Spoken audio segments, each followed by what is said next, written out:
नमस्कार मंडळी, Nina's cooking connection मध्ये आपल्या सगळ्यांचं खूप खूप मनापासून स्वागत। मागच्या आठवड्यात मी आंबा घालून साखरभात ही आंब्याची एक डिश दाखवली होती, स्वीट डिश दाखवली होती। याही आठवड्यात मी आंब्यापासूनच बनणारी आणखी एक पारंपरिक रेसिपी तुमच्याबरोबर शेअर करणार आहे। याला कोकणामध्ये आंब्याचं सांदण असं म्हटलं जातं। उकडून करायची रेसिपी आहे ती। त्याला आपण गोड इडली म्हटलं तरीही चालू शकतं।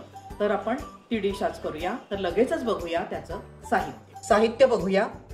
हा आहे 1 वाटी हापूस आंब्याचा रस, हे आहे गुळाचे ग्रॅन्युल्स। गुळ पावडरही तुम्ही घेऊ शकता किंवा आपला जो नॉर्मल गुळ असतो तो बारीक चिरून किंवा किसून घेतला तरीही चालतो।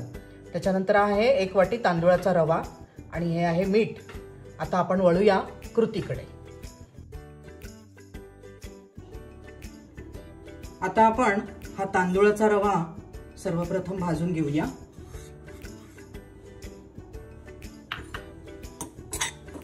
एक 5 ते 7 मिनिटं त्याचा थोडासा रंग बदलेपर्यंत आपल्याला भाजायचा आहे। तर एक 5 मिनिटं आता मी हा बारीक गॅसवर भाजून घेते।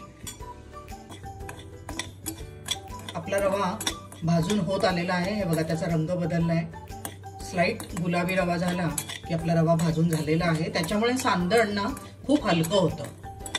चला मी आता गॅस बंद करते। हा भाजलेला रवा मी इथे घेतलाय। आता त्याच्यामध्ये हा 1 वाटी आंब्याचा रस हा घालायचा। मग थोडासा गुळ, रवा आणि आंब्याच्या रसामध्ये थोडासा गुळ घातला की परफेक्ट गोडी येते त्या सांदणाला, म्हणून एक 4 टीस्पून मी गुळ घालते आणि 1 पिंच मीठ, अगदीच थोडंसं मीठ। आता हे सगळं छान कालवून घ्यायचंय। रवा पूर्ण भिजला पाहिजे, थोडंसं पाणी लागणार आहे। तर मी आता याच्यात पाणी पण ऍड करते, पाणी घालणार आहे।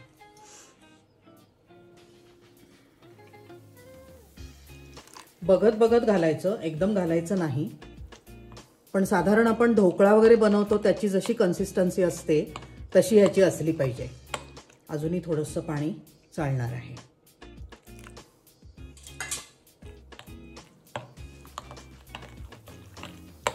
आता हे बरोबर ह्याची कन्सिस्टन्सी झालेली आहे। आता हा रवा साधारण आता हे मिश्रण एक 4 ते 5 तासांसाठी आपण असंच ठेवायचं आहे, म्हणजे तो रवा जो आहे तो मऊ होऊन येईल। आपल्याला फर्मेंट वगैरे करायचं नाहीये, पण 5-6 तास असंच नुसतं ठेवून द्यायचं, म्हणजे रवा मऊ होईल आणि मग ती सांदणं आपण उकडायची आहेत।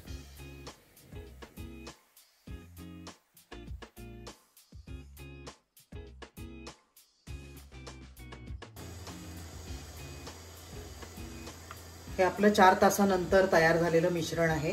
त्याच्यात आता 1 पिंच सोड्याची घालायची, अगदीच थोडासा, म्हणजे छान फुलून येतात, हलकी लागतात। आणि सोडा घालून झाल्यावर थांबायचं नसतं, ढवळायचं आणि लगेच आपण उकडायला ठेवायचंय। आता मी हा इडलीचा स्टँडच घेतलाय, तर त्याच्यामध्ये मी हे घालते। साधारण इडल्या जशा करतो त्याच पद्धतीने हे करायचंय।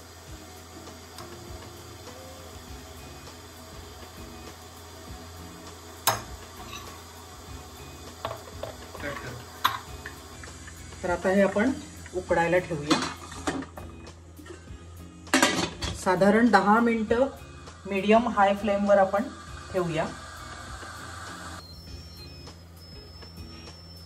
आपण हे झालंय का बघूया। साधारण 10 ते 12 मिनिटं मी शिजायला ठेवलं होतं। आता हे झालंय हे कसं ओळखायचं, असं बघताना तर आपल्याला दिसतंय की हे झालंय। तर अशा वेळी सुरी घालून बघायची, जर सुरीला काही चिकटलं नाही तर ते झालंय आणि हा जो कण लागला तोही शिजलेला आहे। तर अशा प्रकारे तयार झाली आहे आपली ही आंब्याची सांदणं। दिसायलाच किती सुरेख दिसतायत आणि ही गरम गरम साजूक तुपाबरोबर खायला अतिशय छान लागतात। नक्की करून पहा। तर मंडळी, आजची ही आंब्याचं सांदण ही रेसिपी तुम्हाला कशी वाटली, आवडली का? जरूर करून बघा, कारण साहित्य अगदी कमी आहे आणि सगळ्यांना आवडेल अशी ती पाककृती आहे, अशी ती पारंपरिक रेसिपी आहे।